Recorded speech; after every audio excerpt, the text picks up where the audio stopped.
প্রকাশ্যে আদালত চত্বরে মুসলমানদের পিপিকে এক ফুটেকে কুপিয়ে হত্যা করার দুঃসাহস দেখায়, তাহলে আমরা বলি সেই সমস্ত উগ্র হিন্দুত্ববাদী ইসকনকে বাংলাদেশ থেকে বিতাড়িত করবার জন্য যা করা প্রয়োজন আমরা তাই করবো ইনশাআল্লাহ।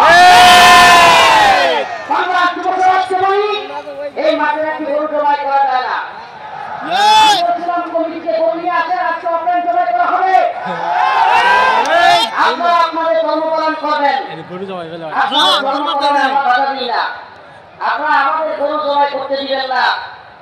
আমাকে দেখান আপনাদের সনাতন ধর্মের কোন কিতাবের মধ্যে আছে, কোন গ্রন্থের মধ্যে আছে ত্রিপিটক কোন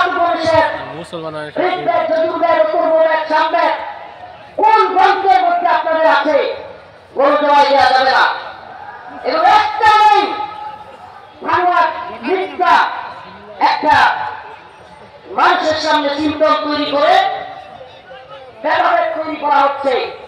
এমনকি আপনাদের পদ পরিষদের মধ্যে আছে শক্তি জনসংগতি মুখস্থে ইবতে সমুদ্র সম্পূর্ণতা তাদের গ্রন্থের মধ্যে রয়েছে, তাদের তন্ত্রের মধ্যে রয়েছে যে যাহারা প্রকৃতির পূজা করিবে তাহারা নরকে যাইবে। কোথায় যাইবে? প্রকৃতির পূজা করিলে কোথায় যাইবে? আর যদি মূর্তি পূজা করে তাহলে আরো বড় নরকে যাইবে। তাদের গ্রন্থের মধ্যে রয়েছে, তাদের মন্ত্রের মধ্যে রয়েছে, অথচ কিসের দোহাই দিয়ে আজ তারা আমাদের মুসলিমদের গরু জবাই করার বাধা দেয়। এত বড় দুঃসাহস সেটা পেল কোথায়? আমি তো বলি পারলে মঞ্চে নিয়ে আসেন, গরু আছে মঞ্চে জবাই হবে, গরু গরু আছে কোথায় জবাই হবে?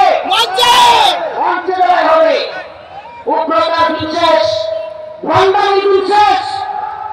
নতুন বাংলাদেশ, এই বাংলাদেশে কোন উগ্রতা কোন সন্ত্রাসী কার্যক্রম করতে দেওয়া হবে না।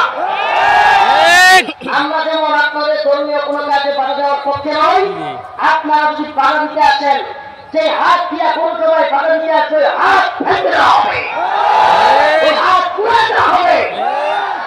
মুসলিম উম্মার যুবকেরা তোমাদের লজ্জা হওয়া উচিত, লজ্জা হওয়া উচিত। কথা বলবার আগে গরু জবাই করতে দেয় না।